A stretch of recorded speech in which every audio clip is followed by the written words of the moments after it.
Thank you for your patience, everyone. We will be beginning in just a moment.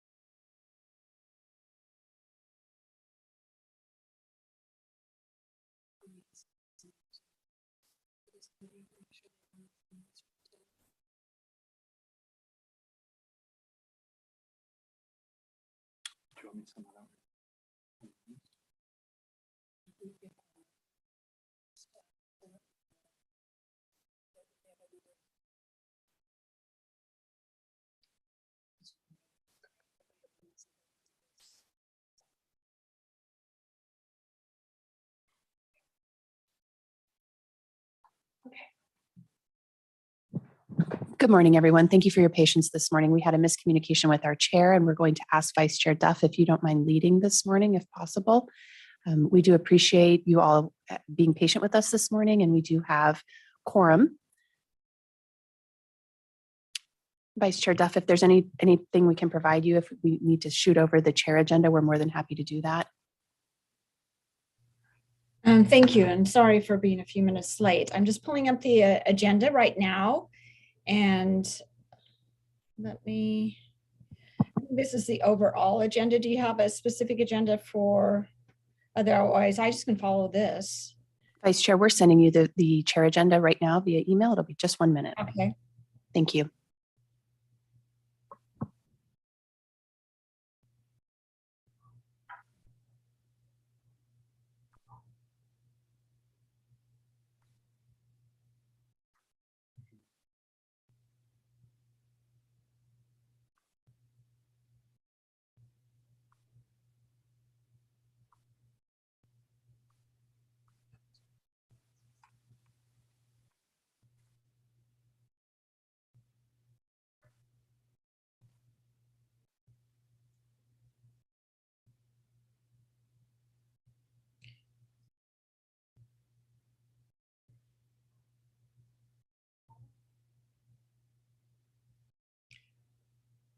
Kelly, why don't we just go ahead? I'm just going to work off the regular agenda while I'm waiting for that. Do we have quorum? We do have quorum, Vice Chair. Thank you. Okay. All right. Well, welcome everybody to the Maricopa Associated Governments Human Services and Community Initiatives Committee for Thursday, May 12th, 2022. I apologize for the late start. I believe the first item on our agenda, and Kelly, please catch me because I'm just trying to work off of what I have here, is approval of the minutes for March 10th, 2022. Vice Chair, we would appreciate having a roll call to see who's here, and also have a call to the audience. Okay. All right. Thank you. Do you mind if I start with a roll call? Please. Thank you. Wally Campbell. Present. Allie Klein. Present. Tina Condi.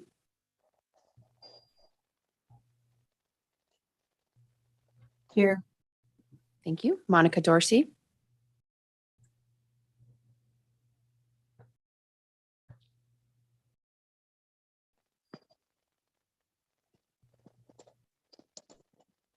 I believe Monica was online with us. So hopefully she'll be able to come back. Steve Gallardo. Betty Janik. Here. Joel Navarro. Bill Patana. Amy Yentes.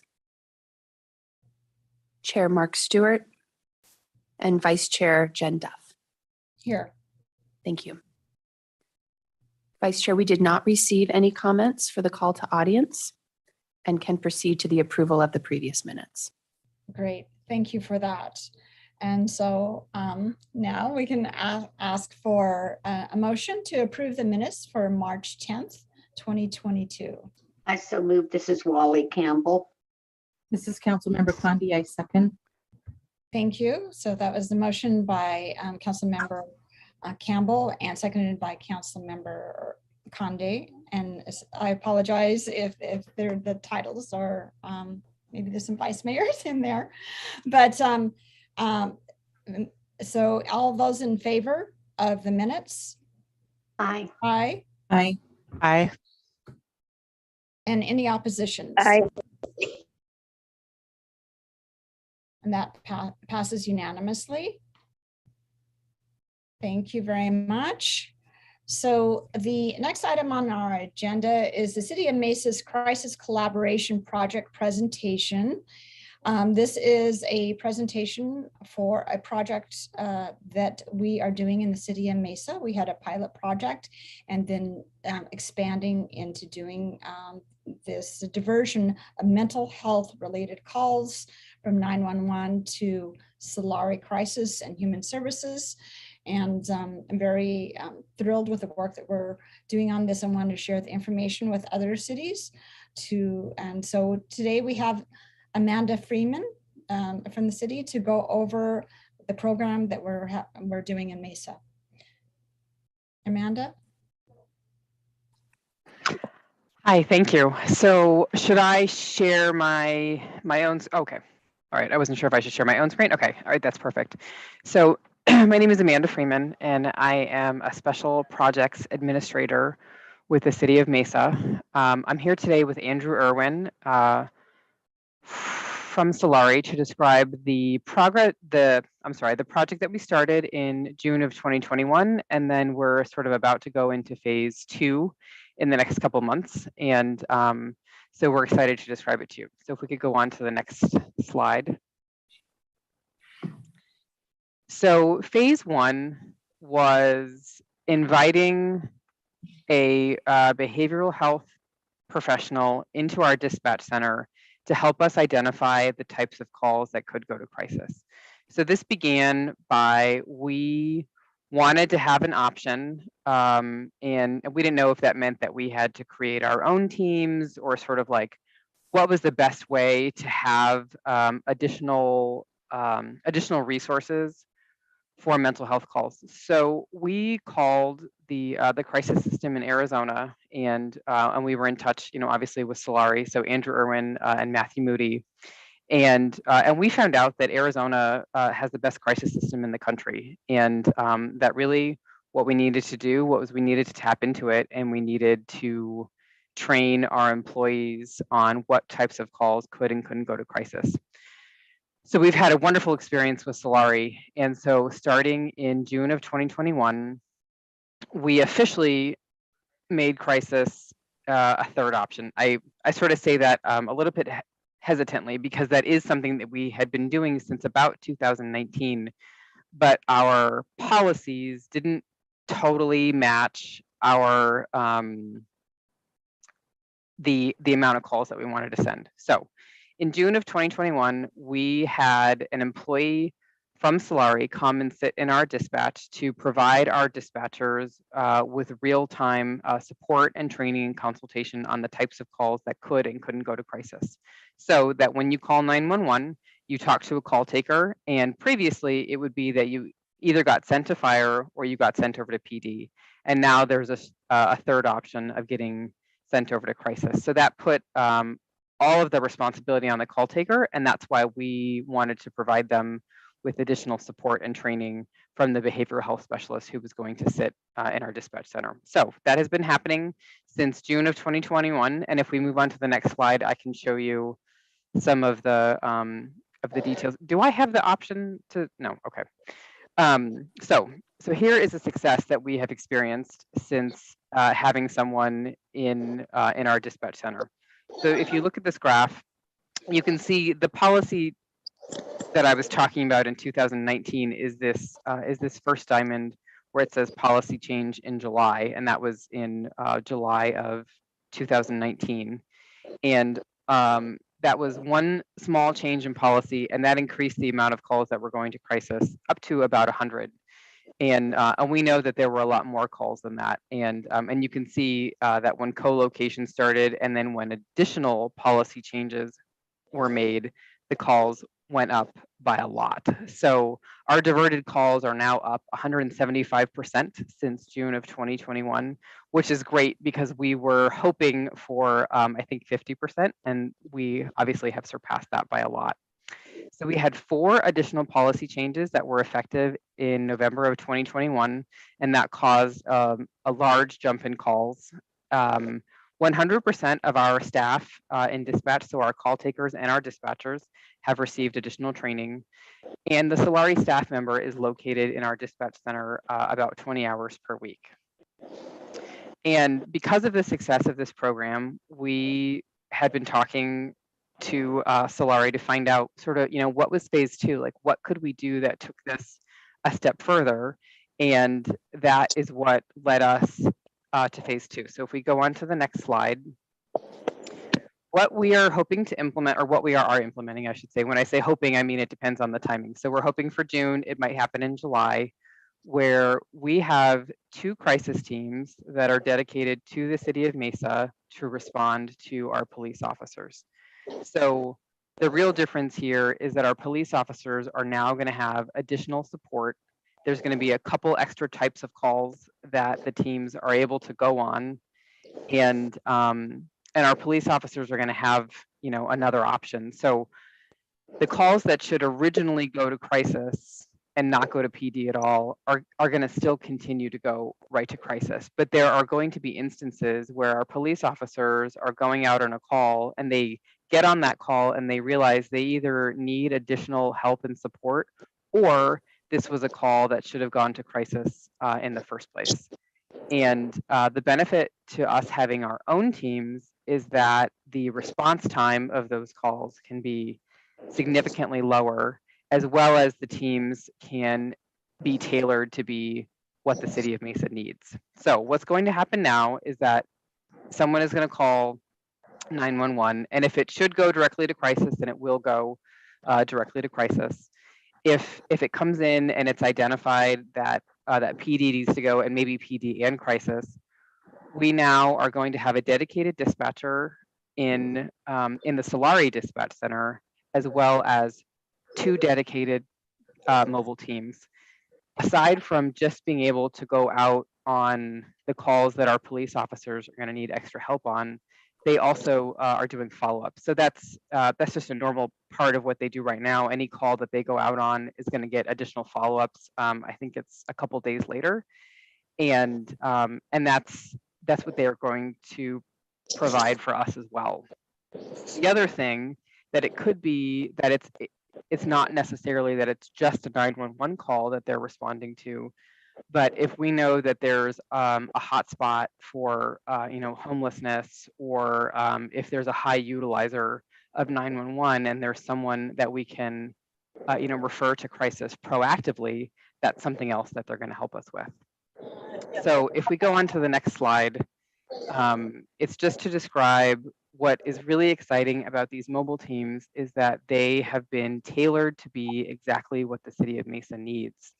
So they are going to include a behavioral health professional as well as an EMT. And what's really exciting about that is that means that now these teams have the ability to go on substance abuse and homelessness calls, where that may have been a call type that they would not have been able to go on before, but because they are dedicated to the city of Mesa and we were able to tailor them, that's going to help provide our police officers with even more support and resources than they had before.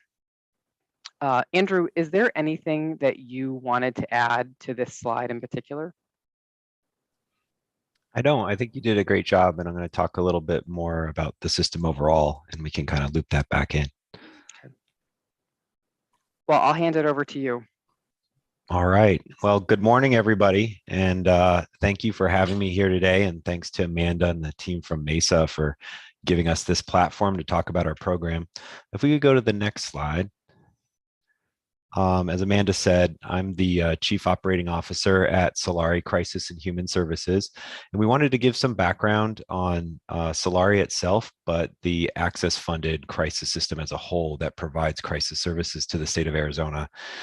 So just for context, Solari is the largest nonprofit crisis contact center in the United States. We take around 25,000 calls in a given month. And we handle those calls in a very similar manner to 911. So if somebody has a behavioral health crisis, meaning anything from anxiety to suicidality, they'll call in and they'll speak with a person immediately. So we pick up the phone on average within 8 seconds. We abandon less than 0.5% of all the calls that come into us, meaning that somebody hangs up before they're able to speak with somebody. And that just sort of gives you some context about the type of operation that we have here. So very high volume and very high delivery of service. 988, most of you have probably heard about, is coming. What that will be is 3-digit dialing, where people can get access to the crisis line. Solari has been selected to be the crisis line for the entire state of Arizona, and that will begin in June. And similarly, we've been awarded the contract for the entire state of Oklahoma. We're the first nonprofit crisis contact center to be answering 988 calls in multiple states. So that was really exciting for us, and that just happened in the past few weeks here. So if we could go to the next slide. So this is how our crisis system functions in Arizona. And as Amanda mentioned, we are considered elite amongst crisis systems in the United States. So we have people travel from all over the United States to come to Arizona and see how the system functions and to understand the way that we've invested our resources to deliver these type of services to our community. We even had folks from Canada come down, and we actually consult with them on how they're doing a program very similar to what we're doing with the team here in Mesa. So the vast majority of the system is funded through Access, which is our Medicaid administrator for the state of Arizona. They contract with what we call the regional behavioral health authorities. There's 3 of those in the state, and it's broken up by region. There's a northern region, a central region, and a southern region. They then contract with providers that are in the 3 blue bubbles that we see at the bottom: the crisis line, crisis facilities, and then mobile team providers. So if you think about it, there's a hierarchy of the type of calls that we take. So when a phone call comes in, it enters the system through the crisis line. We stabilize about 80 to 85% of the individuals that call into that line without any higher intervention, meaning we can talk with that person about what they're experiencing with themselves and stabilize them without having to do any higher level of care. If we're not able to stabilize them over the phone, we're able to utilize what we call mobile teams. And those are 2-person teams like Amanda was talking about before, where we'll dispatch them out to go meet with somebody face to face. So those are social workers and counselors that will help come up with a safety plan for that individual. They are able to stabilize around 80 to 85% of individuals in the community without having to go to a higher level of care. If they're not able to stabilize somebody, then they have the ability to bring them into crisis facilities. We have 3 main facilities across central Arizona where individuals can be brought when they need that higher level of care. And so when you think about it, it's kind of like a funnel in terms of the way that we're giving resources. We have the crisis line that's easy to access and people can get support. If they need a higher level of care, we can call out those mobile teams. And if those mobile teams aren't able to stabilize those individuals, they're able to bring them into the crisis facilities. That system is completely open door. Any Arizonan that needs this type of support can access all of these services, and they're available to them. The way that it's funded is through Medicaid and then an allocation from the state legislature to cover individuals who aren't Medicaid enrolled. So this is a completely open door system. And that is what makes it different from a lot of the systems across the United States. This is available to everyone because the state has recognized that there's such a value in providing these services upfront and making sure that we have interventions from the behavioral health side, as opposed to emergency rooms, jail, and those other places that individuals end up when they have a behavioral health crisis but can't access care.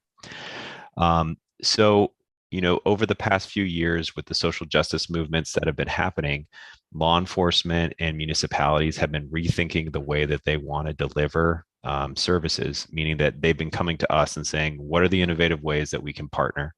And one of the main ones that Amanda already talked about was diversion. So we started working with municipalities to say, let's get into 911 and train up your dispatchers to understand what the crisis system can do, and then have them in a position where they could transfer calls to us, and then we could assist those individuals calling in.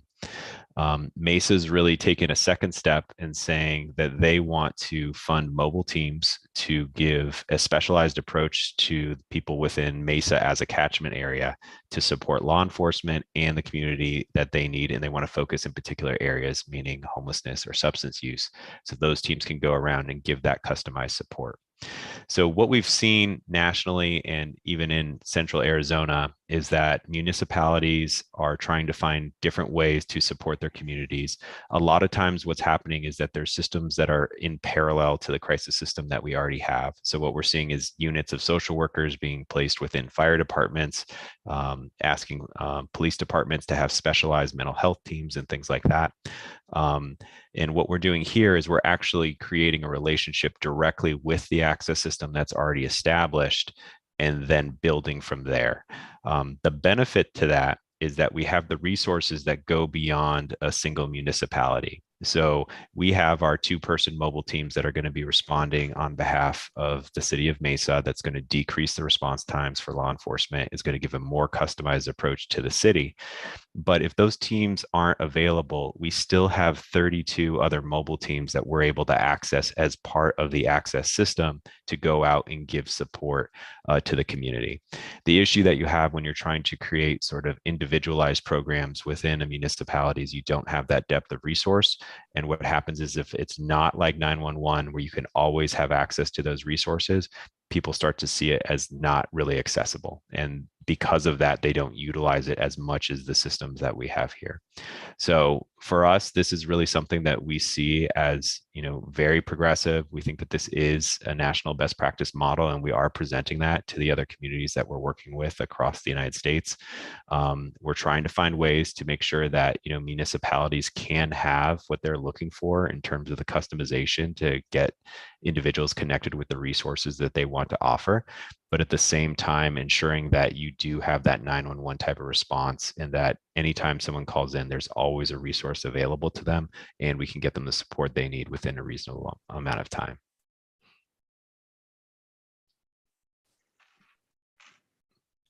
Okay.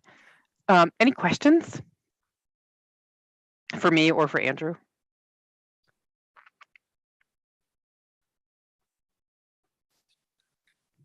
Andrew, this is Allie from City of Surprise.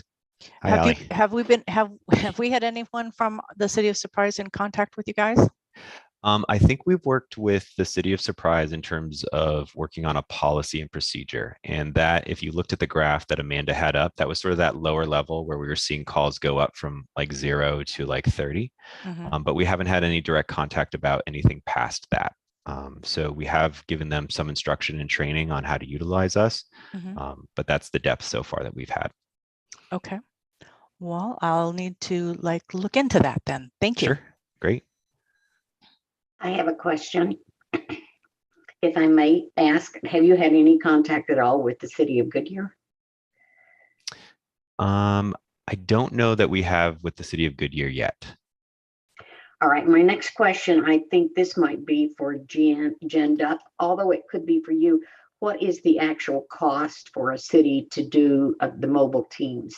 How much is that going to cost us to offer this in addition to what you do? I'm going to defer to Amanda. We did have that on the presentation to council. Yes. And we removed those figures from this presentation because we know each of the cities are different sizes and might have different programs. But Amanda, do you have quick access to that? Otherwise, I'll try to get that. I have quick access, but I know the answer. So phase 1, having a Solari employee come into our dispatch center 20 hours a week costs the city $75 $1,000. Okay, And then having these 2 teams that are dedicated to the city of Mesa, each team is $450,000 annually. all right, And there were some additional costs on top of the annual cost of the teams in terms of sort of like the setup, right? Like having a dedicated dispatcher in Solari if there was any, special equipment that was needed.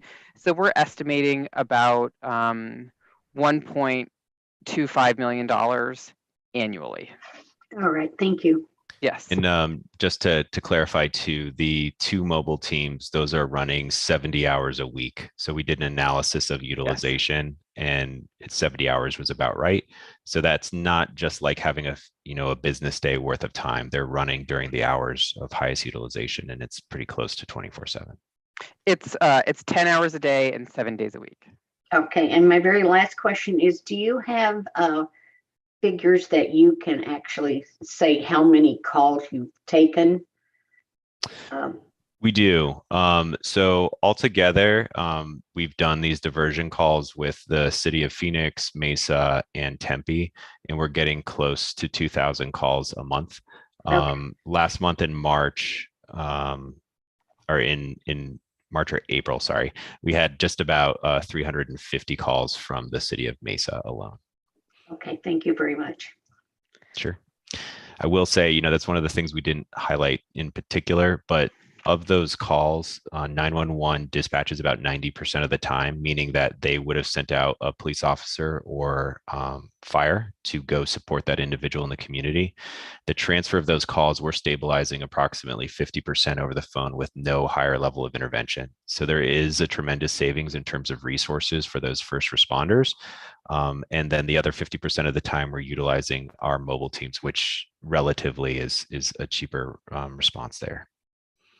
All right, and you're telling us that the actual crisis line is being funded by Access? Correct. So we have approximately 85 agents that are taking those crisis calls. At any given time, there's about 15 of them that are ready to take calls from the public. That is entirely funded by Access. The $75,000 that we got from the city of Mesa, from the city of Phoenix, similar, and Tempe, that was to put a person in their contact center and help coach the dispatchers on when they should transition calls. We originally tried to just change their practices by giving them a new policy and a training, but what we would see is that over time they would stop making the transfers, and so we just have a regular person that's over there 20 hours a week to support them and help coach them on what type of calls are appropriate and deal with any issues that have come up. Okay, and my very last question is, what phone number does the public use to get a hold of your crisis? So it's 988. Now will be in that will be in July. And let me get our main line. I want to make sure I don't mess it up. Okay.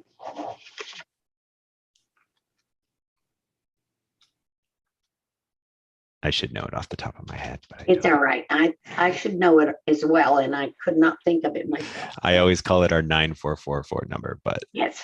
I've got a person that's going to send me a note quick here. Okay. I'd like to say in the meantime that if anyone has any additional questions or even more specific questions that they would like to ask of me or I guess of the city, I'd be happy to help any other organization to sort of walk through exactly how we made these decisions and the steps that we went through. So if there's additional support that I can offer to anybody, I'm happy to do that. Well, Amanda, thank you for the information you gave us, because this will give us enough that we can go back and talk to our cities to see if there is any interest, and then we can go forward from there. Yeah. Thank you very much. My pleasure. Amanda, go ahead. Sorry. No, you go first. 602-222-9444. Thank you. Sorry, Amanda, have you had any interaction with the school districts in your geographic? Is that something that they've reached out to you for the crisis on school campuses? So I can say that I have not had any interaction with the school district. That does not mean that our council hasn't or that our executive haven't. I can Okay. tell you that because I have a child who's about to go into kindergarten in the Mesa School District, I follow them on Facebook, and I saw that they have a relationship with Impact, who is one of the organizations that provides a mobile team, and they have a relationship with Impact, so that I believe that the teachers are able to call Impact if they're put in a situation that they feel like they need additional help. But I personally have not had any interaction with them. Yeah, Andrew? we receive about 500 calls from schools in a given month. Altogether, we do between 2,400 and 2,700 mobile team dispatches. So 500 is a very significant volume.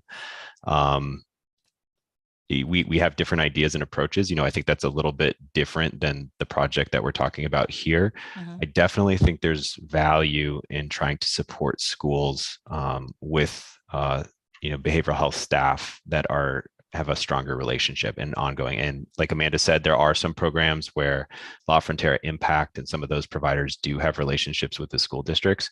But what we see now is that there's a pretty high utilization of the crisis system to support them because they don't have the ongoing type of supports within the schools. Yeah, and I was wondering, is that primarily at the high school level, or are you finding that across the whole board? It's across the board.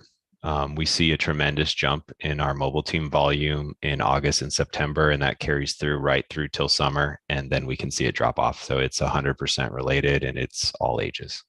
Okay, thank you. Yep. Any other questions?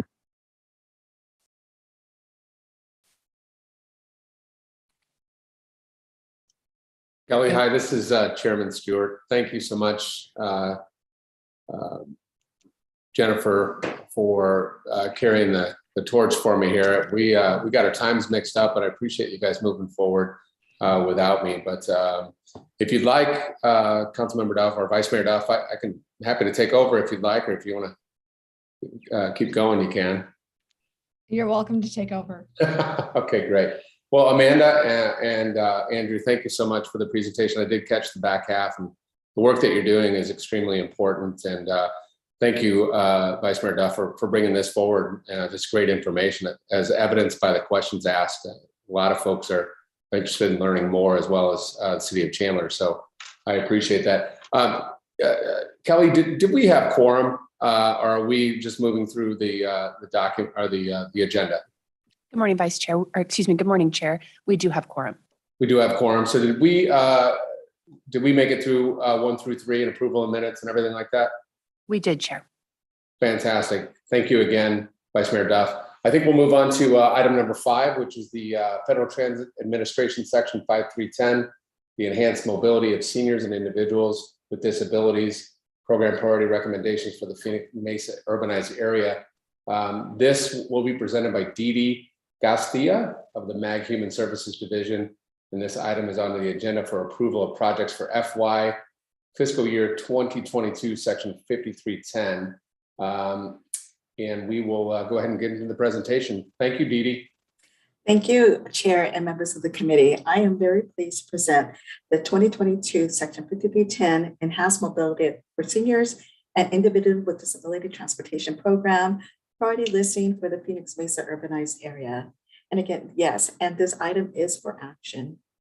The priority listing, if all goes well today, will move forward through the Transit Committee and MAG Management Committee for approval by MAG Regional Council to be forwarded to the City of Phoenix as a designated recipient for awarding. Since 2014, when Regional Council approved to move the 5310 application regionally, the region has awarded over $26.3 million in project grants. Next slide. The Section 5310 is an FTA awards program to improve mobility for seniors and individuals with disability by removing barriers to transportation services and expanding transportation options. Eligible applicants are private nonprofit organizations, public agencies where no viable private nonprofit organizations are available, and tribal governments. The eligible population, agencies serving older adults aged 65 and older, and agencies serving persons with disabilities. Awards are for traditional capital projects that include vehicles, equipment requests, and preventive maintenance requests. This also has an other traditional capital and operating component to it, where public transportation project requests, where public transportation is inaccessible, insufficient, or inappropriate. Next slide, please. The priority listing in your packet today was developed by the MAG, Elderly and Persons with Disability Transportation Ad Hoc Committee. If those of you are familiar with transportation, we do like long titles. I will refer to it as the EPT Ad Hoc Committee. Prior to the EPT receiving the applications, staff, the MAG staff and the City of Phoenix staff conducted a 2-week internal review of all the applications to ensure that all of the applicants met federal and regional eligibility threshold criteria. The MAG EPD committee then reviewed all of the applications and they conducted a 2-day interview process with all of the applicants. The priority listing is based on final ranking of all the application. FTA does require that apportionments for Section 5310, not 55% of the apportionments are for traditional capital requests. And this also includes 10% for administration fee. Next slide. The priority listing reflects 23 agencies who have total request for this year was at $4.3 million. We did have a new transportation bill come into play, which increased our apportionment for our urbanized area. We are apportioned $5.1 million. The available funding for our region also includes a carryover from 2021 of over $500,000. Due to the amount of requests that we received and not reaching 5.1 million and the amount of apportionments we did receive for this program, we will have a carryover for traditional capital projects for 2023 of over $8,000. The priority listing that you have in your packet today reflects agencies that provide services such as in the East Valley, Chandler, Gilbert Arc, being awarded vehicles to provide transportation services to the consumers who are individuals with developmental disabilities. Also reflects an agency in the West Valley, a volunteer drivers program, is providing trips to individuals whose average age is over 80. This concludes my, next slide. This concludes my presentation. Again, this is for action. We recommend approval of the priority listing of projects for the 2022 Section 5310 Enhanced Mobility of Seniors and Individuals with Disability Program for the Phoenix Mesa Urbanized Area. Thank you, Chair and members of the committee. Thank you so much, Dee Dee. Great information and very thorough. We appreciate that. Do we have any questions for Dee Dee from the committee? This is Vice Mayor Duff from Mesa. So I assume since there's an underfunding that all the applicants were fully funded per their request?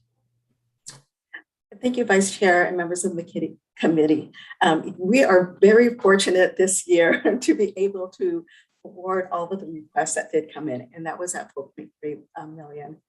And we believe that the request came a little under. First, we weren't sure how much apportionment we would get under the Bipartisan Infrastructure Act. This is the first time that we received almost a 40% increase in the federal funds for this awards program. So we're very excited for that. And then I think another factor was that we are just coming out of COVID, and a lot of nonprofit agencies and service providers are still ramping up their programs. Okay, thank you. So are you planning for another round of announcing to expend the money, another round of applicants to apply, or you're just going to carry it over for the next year's program, not knowing what that funding will be? Thank you, Vice Chair and members of the committee. Yes, this is an annual capital awards program. The funding will carry over into the next program. Under the Bill Act, bipartisan infrastructure law, we do have dedicated 5 years of funding. So we will have, this will be a competitive grants award program for the next 5 years. We hope we're under the larger transportation bill. So it's pretty secure funding. And to your point, MAC staff, while we're still not done with this application process and going through the approval process, we're already strategizing on getting the word out about this carryover for next year. We're strategizing on looking at pulling data of how many of the vehicles that are under federal contract are in what condition, and possibly looking at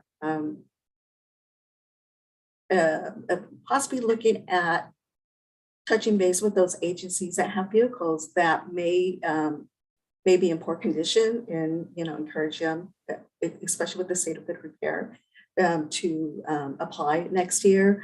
We're also would like to market more the preventive maintenance side of this. Again, ensuring that all of the vehicles, all the capital assets that are on the road are in good working order in serving our community. Great, thank you for the answers. I have a question. You mentioned that there was one request from a nonprofit agency on the west side of town. Since this says it's Phoenix Mesa urbanized area, I'm just wondering if the west side of town even knew that this was an opportunity for them. Did we reach out to Goodyear and Surprise and that those areas out here where we might have similar programs that could really have used some assistance in this? Thank you, Chair and members of the committee. We did reach out. This is for the Phoenix Mesa urbanized area, which is metropolitan Phoenix. It's a regional application process. Avenel Goodyear have their own pot of funding, and they would apply through another process. Our EPDT committee does have representatives from the East Valley representatives. We do have we have a member of Glendale. We presented this information at Transit Committee that also has representatives from the West Valley. We provided our information at also community meetings. There is a West Valley Human Services Alliance. We provided some information updates on that. Also at the Disability Resource Council. But we are more than happy.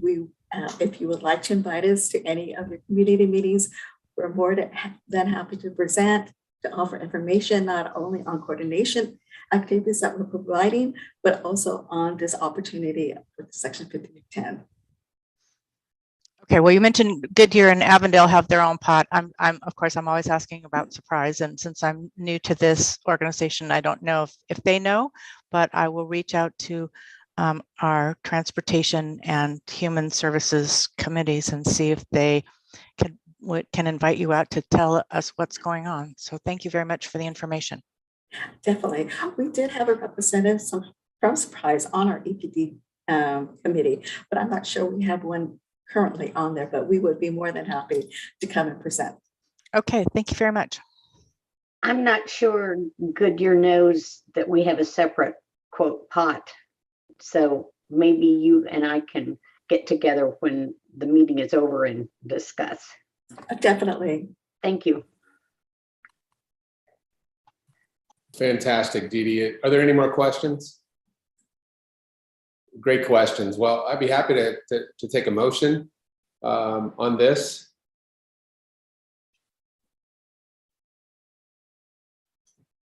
Would anybody like to make a motion? Well, I'll go first. Recommend approval of the priority listing of projects for fiscal year 2022, section 5310, enhanced mobility of seniors and individuals with disabilities program for the Phoenix Mesa urbanized area.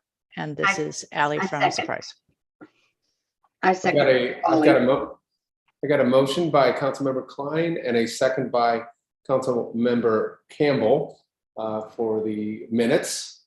If there's no further discussion, we'll take a voice vote.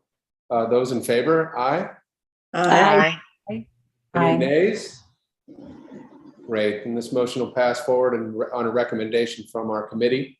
And thank you very much again, Dee Dee, for that thorough presentation, and thank you again. Thank you, Chair and members of the committee. Fantastic, thank you. Number 6, it is the season. Wildfires are here, and we're going to have a presentation by Maxine Becker, an attorney and advocate with the attorney advocate with wildfire. This item is on the agenda for information and discussion, and I am, like I do on all of these presentations, will be listening intently as I am now a small cabin owner in a place that could be threatened by wildfire. So I will be listening diligently. So you have the floor. Take it away. Thank you. Thank you. Well, I'm so sorry to disappoint you right out of the gate, but I don't know much about anything about actual wildfires, but my organization is Wildfire, and can we just real quick? Can we turn the microphone on and move a little bit closer? Those are finicky mics there.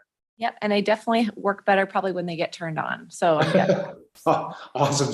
So go ahead and start over for us, Ms. Becker. Appreciate that. Thank you.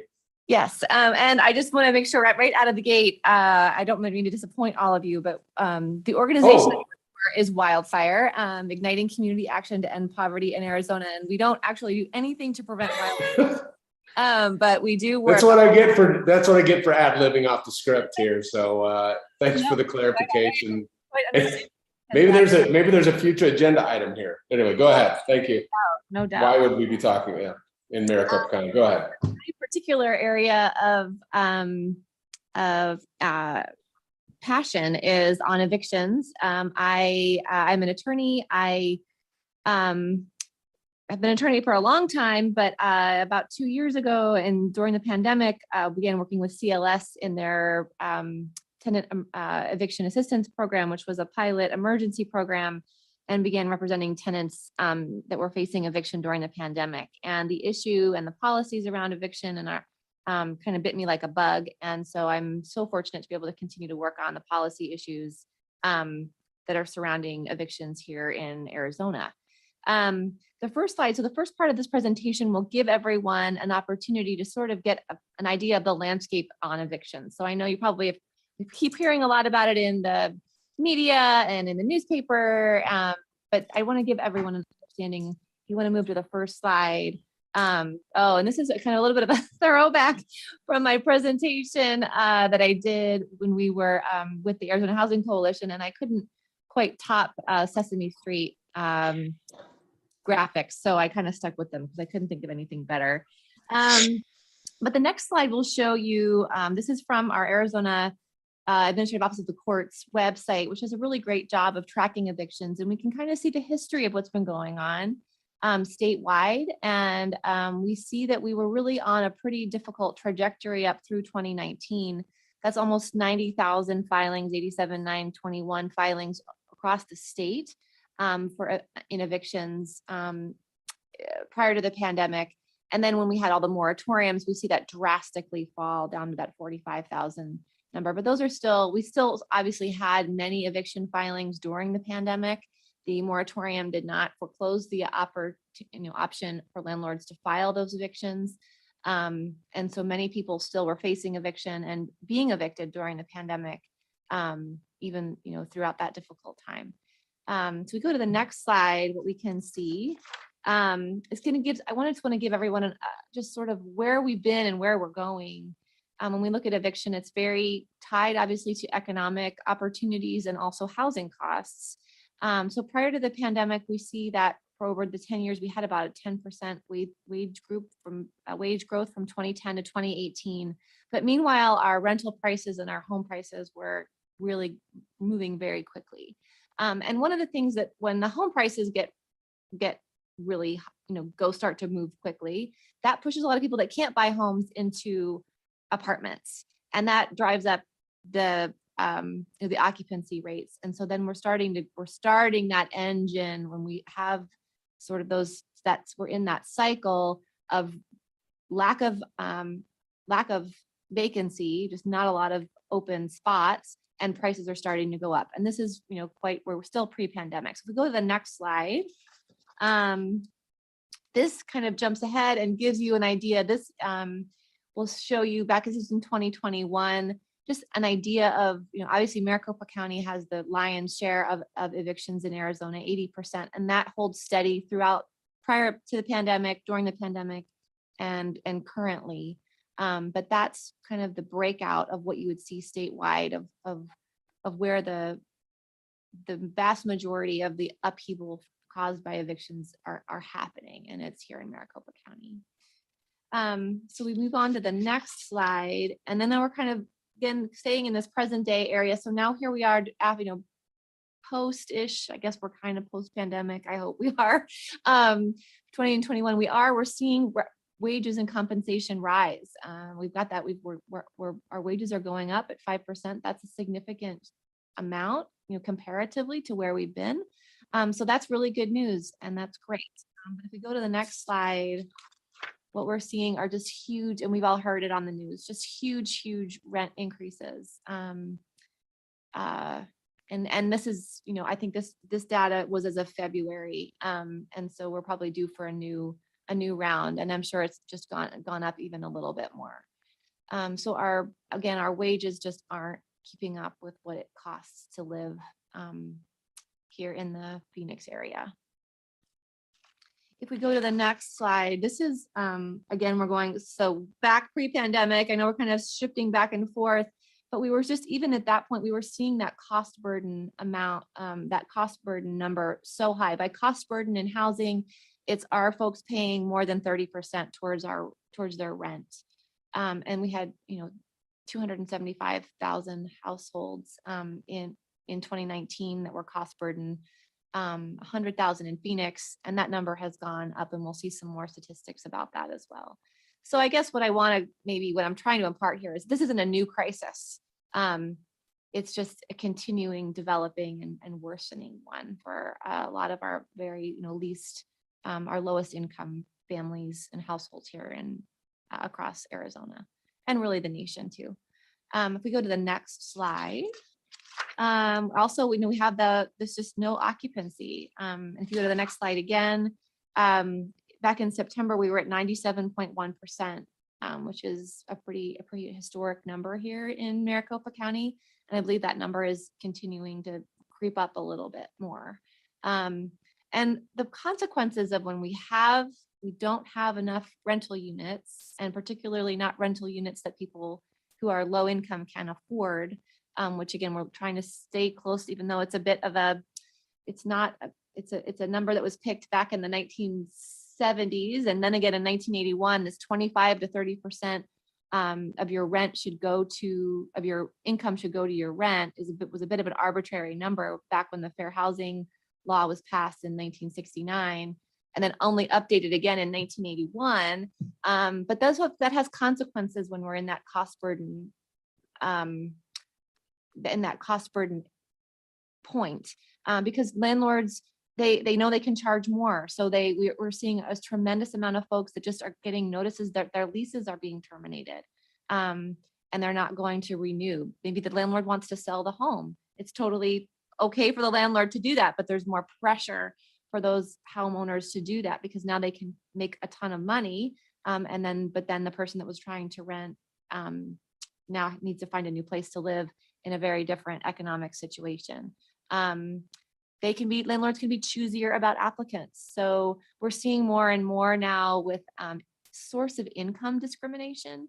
There was just a story yesterday and there's a fairly big landlord here in town. If you have received rental assistance, they will not rent to you. And so source of income discrimination is something that is not illegal. It can be done, but it again falls on the folks that need help and are low income and have needed help even with rental assistance during the pandemic. And then we just have these issues again where do tenants go as low income tenants? Where are they going when there's no place to move to? And then they just become increasingly cost burdened. And that's where we see the evictions start to happen. So those are all the forces that are causing this crisis and for these folks that are really bearing the brunt of these issues. If we go to the next slide, this puts into perspective sort of where we are with our affordable rental housing and our extremely low income renter households. And by extremely low income renters, extremely low would be 0 to 30% of our of AMI. So of the median income. So these are folks that are really very, very, very low income. And this is just what the affordable rental homes are. So that would just be in comparison to what would be available at about 30, that would only burden about 30%. So that's a really tough number there. And that would be, it's about 113,000 low income renter households versus 23,000 affordable and available rental homes. If we go to the next slide, just a different perspective and a different slice of the data. Just if we just look at our low income household, which is 51% to 80%, up to 80% of the AMI. Oops, maybe it's a different slide, sorry. Well, it's kind of the same idea. So here we are with our cost burden and our severely cost burdened. And this is pretty recent data. This is from 2022, for the beginning of the year.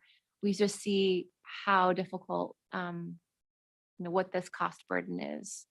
So very difficult to find housing when you have that kind of burden and live and be able to eat well and take care of your children and make sure you have clothing and can put gas in the car.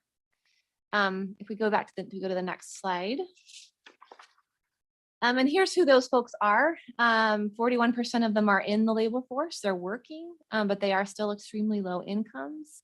Our senior population is very impacted by this. So these are folks who are on, the very, very minimal Social Security numbers, Social Security payments. And then we have our disabled population. So those are the folks, and those two groups I just mentioned are being disproportionately impacted by the rent increases that are happening. So when someone's on a fixed income and they've been living somewhere and been able to make it work, and they get the notice that their lease is up, and if they want to stay, that it's going up by $300, which is probably on the low side of what we've been seeing and hearing about for these folks. They can't afford it, and they don't have anywhere else to go. And so it's very, very difficult. We just have had a lot of calls and a lot of people, seniors in crisis. So I definitely just think that's important that we keep talking about this population. If we go to the next slide.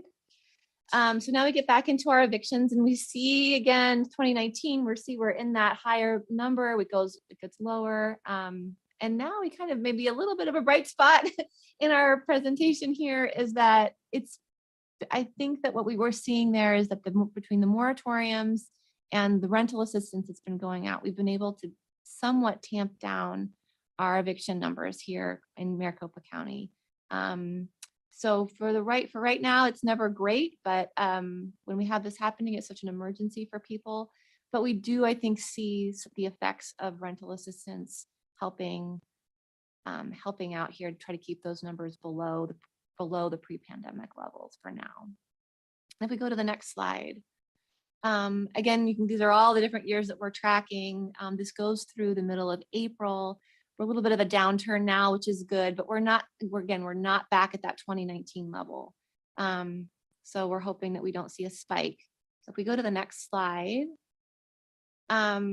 This is kind of gets a little bit into the process of what happens during an eviction. It's a very fast process from the time that you can't pay your rent to the time that you could be actually evicted with the constable coming out is about 25 to 27 days. So, and the window of opportunity to actually try to get your rent paid and get your lease reinstated is even faster than that. It would be before the court enters the judgment. So you have to get a 5-day notice in the very beginning. If you don't pay and you don't leave, and that number is never captured. So how many people actually just realize they can't pay their rent, they don't want to go through the court process and they just pack up and leave. We don't have a way of capturing that number. But then, so we get our number, we get our 5-day notice, then you get served with a lawsuit in about another 3 days. About 5 days or so after that, you'll have your hearing. And if you don't pay by that date, the time of your hearing, the judge will enter judgment and the constable can come within 5 more days. So it's really an emergency situation that happens to a lot of these folks. We can go to the next slide. Right, and so this is just gives you a little bit more detail on the rest of the process, but that's what that is. We can go to the next slide. And then, so this is maybe where we can talk a little bit about some places where we can try to find some good things that are happening, particularly in this time of acceleration with funding and people being innovative on how we can try to fix this particular, fix evictions and how we are working together here in the county and across the state. If we go to the next slide, I think that we can improve the eviction process.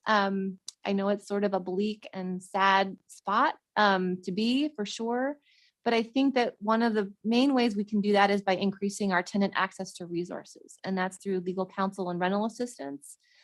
We can support alternatives to the court process by looking at eviction diversion programs and helping tenants recover from eviction. And all three of those things are happening right now. And so we're going to get just in a few minutes into some details on that. So if we go to the next slide.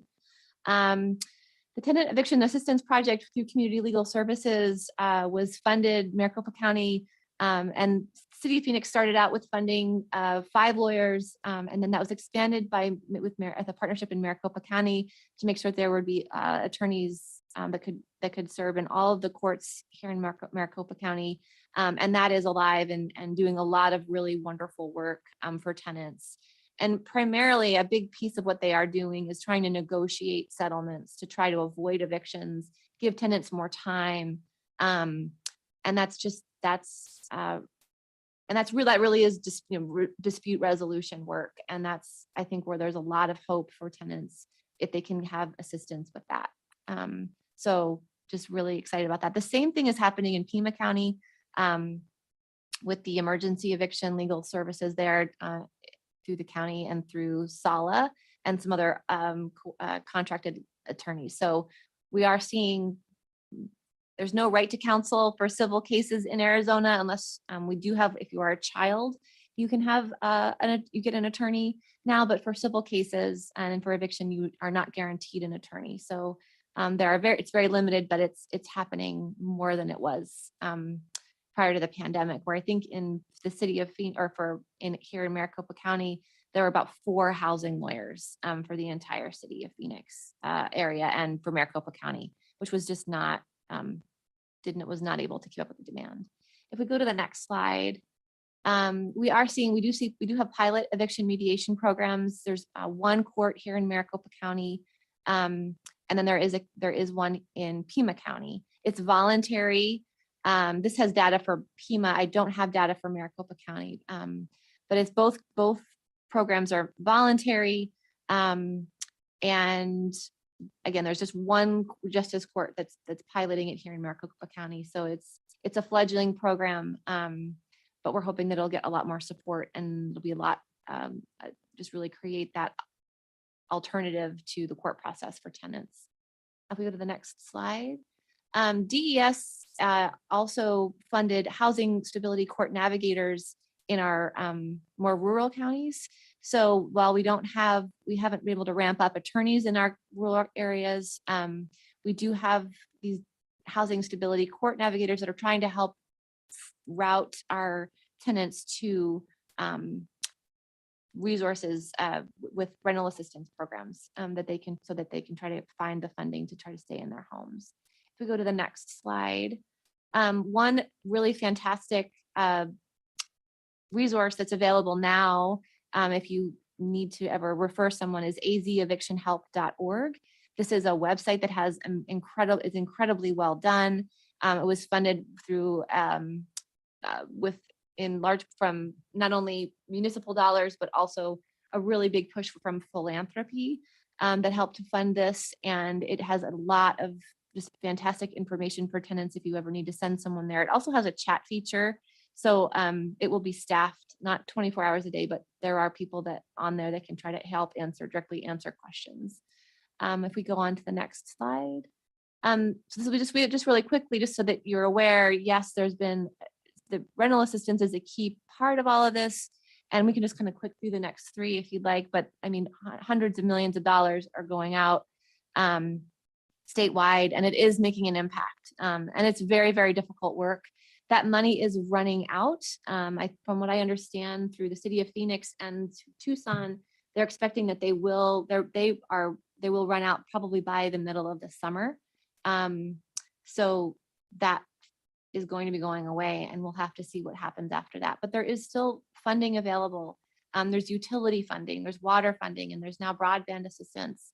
So sometimes these can cobble together maybe just enough support to help someone keep going. And we want to make sure that people are still, applying for whatever that they need to try to keep afloat. And then the next slide. So wildfire, we are looking at the back end of eviction, and we are trying to lessen the consequences of eviction. Once evictions are filed, even just the filing of it really stamps a scarlet letter E on a tenant and makes it very difficult for them to find housing. Again, I'll go back to what was on the news yesterday with this particular landlord. If you've ever even had an eviction filing, even if it was incorrect, this landlord will, and it's a major landlord here in town, they will not consider your application. So it's a very, very big deal for tenants. And so one thing that we've had success on this year is we legislatively through a bipartisan effort, and we had a Republican sponsor. So we're just really grateful for the Republican, for the bipartisan support. Justin Wilmoth supported both of our bills. One did get signed by the governor, and that's to remove any filing fees required of tenants when they're facing eviction, so that they can really focus on their case and their housing plan rather than worrying about a $46 fee, which is significant when you're trying to cobble together all the money you can to try to stay housed. The second one that we have, if you want to click through, we can just try to finish up really quickly. So that's 2484. We did get that signed by Governor Ducey on March 30th. The next one is our 2485. This would seal eviction cases for folks who were really did the right thing. They got everything paid off prior to judgment, or a judgment was entered in their favor. We worked through a stakeholder process with the Arizona Multi-Housing Association. It was a bipartisan effort. We had 3 Republican sponsors. We passed the House, we passed our Senate committee, and now we're stuck waiting for a Senate vote. There has been, I think we just have one senator that's not super happy about this idea. So we are not sure if we're going to actually get that final vote on this for 2485 before the legislative session is over. But what we were trying to accomplish here again is to try to help people move forward, even when they've done the right thing, when they've sort of moved heaven and earth. Because when you have to pay your judgment, you don't just pay your rent, you pay your late fees, you pay your attorney's fees, you pay your court costs. So you're adding about $400 to $500 more to that judgment, but you're really trying to make good on your debt. And we think that those folks should have the benefit of trying to move forward after something like that happens and not be penalized. So we still have hope that this will move forward, but we will see. And then finally, we have a rule petition that will request the 2 rules of civil procedure, of eviction procedure, be amended. And those rules are really because there are rules that apply to every other civil judgment debtor in Arizona when it comes to post-judgment motions, which would allow judgments to be vacated if they're paid off, or if they, and to make sure that the rules are the same to get the judgment satisfied. And those, for some reason, tenants do not get the same benefit as every other civil judgment debtor in small claims court or in superior court. And we're asking that the Supreme Court put those rules into place for our tenants. And that really is kind of all of the presentation. And I know it's a lot, but I appreciate if you have any questions about the process or what's going on in Arizona, I'm happy to answer that.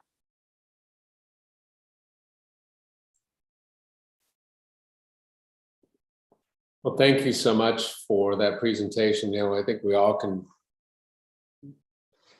understand the challenges right now with housing. And I think every council member and mayor in Maricopa County this is one of their highest priorities, right? On how we help the community. So the work that you're doing is incredible, and I appreciate you sharing that with us. Love to get any questions from the committee, any clarification or any more information that we'd like to track down. Well, we've had a little difficulty in Goodyear trying to track down how many actual evictions have occurred because it's not all in our court. So do you have a suggestion on how we might track down those numbers? Sure. I mean, I think I would happy to share with you, and we could try to look at the, I would say eviction data in general is somewhat of a jumble, and every court records their data differently. They kind of have their own way that they like to do things. And so I understand that frustration. I would be happy to walk with you through the resources that I am aware of that you can take a look at. So certainly there are some, if you look, there is the Arizona Supreme Court website, but talking also with that group, they may be able to help you sift through where they're getting their data, and then you get back to yours. Thank you. And will we get her contact information, Chairman? We sure can. Kelly, can you get that out to the rest of the team?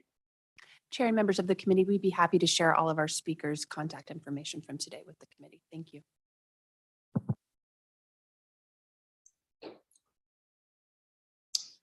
Any other questions? I have a question.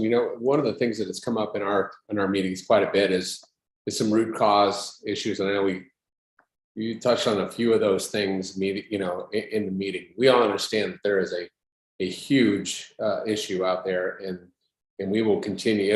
We're the victim of our own success, if you will, as it relates to immigration from other states, also immigration from outside the United States, as well as investors and Airbnb and everything else that's kind of putting pressure on the market.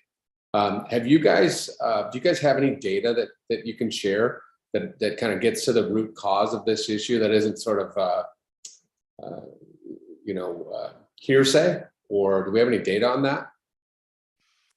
Well, I think I guess the issue would be that there's probably, just like you just said, there's not one cause, but the biggest issue I think is that we don't have enough affordable housing for low income people.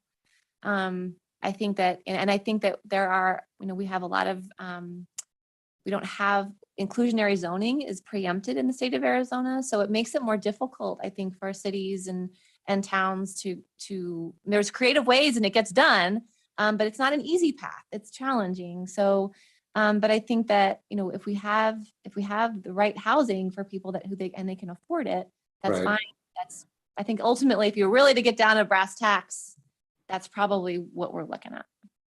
Yeah, I couldn't agree more. And we had a presentation that what we're seeing is the trade down, right? You're seeing people that would normally buy in luxury trading down to sub luxury or down the road. And what it's doing is it's what we were told, that it's putting pressure on entry level or low income housing, whereas people that can afford are now moving into those places because they're looking for a place to live. You mentioned earlier, 97.6% fill rate.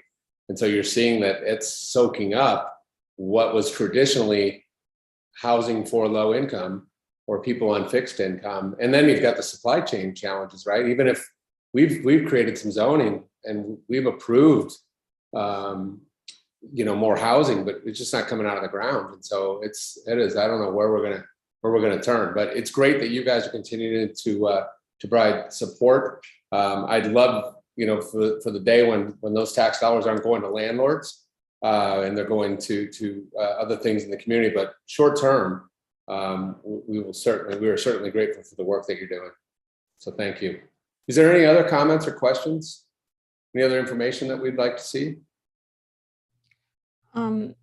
Chair Stewart, I just make one comment as far as some things we're experiencing in Mesa. I'm sure other people are, is that when investors buy properties, they often will decide not to accept anybody with vouchers, and then they evict a whole population from a property to no fault of their own. It was stable housing, and just because they had a some kinds of subsidy, and the landlords don't want to accept any subsidy from, and then we don't even have any places to put them because we have a shortage of landlords that'll accept vouchers.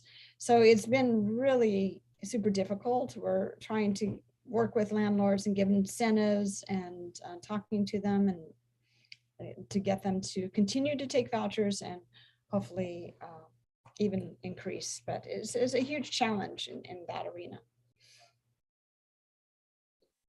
No, that's good. That's good feedback. We're doing the same thing in Chandler as it relates to incentivizing landlords. We had a landlord summit that was centered around encouraging, the acceptance of vouchers. I think there's unfortunately a bad feeling that goes along with that, and it's unfounded, right? These are good families, good people that need a place to live, and how rental assistance or support is not a bad thing, but for some reason, it has a bad moniker on it. But we can continue to, as a group and as elected officials, keep telling the story that this is, it's okay, and keep doing things to hopefully help people get housed and help people accept these vouchers. So great feedback, Vice Mayor Duff. Thank you. Okay. Well, I want to be careful with our time and with moving this meeting forward. We have about 8 minutes left for the scheduled meeting. So I'll move forward in case there's nothing else. Thank you so much, Ms. Becker, for that presentation. And thanks for the work that you're doing. We'll move on to item number 7. Any requests for future items from any of the members? Do we want to hear any more about, do we want to continue the discussion about homelessness or housing or anything like that? Continue to share. Okay. Well, Kelly, I'll leave that up to you. You and I maybe can talk offline with Vice Mayor Duff about some opportunities for our next meeting. Any other comments from the committee or announcements?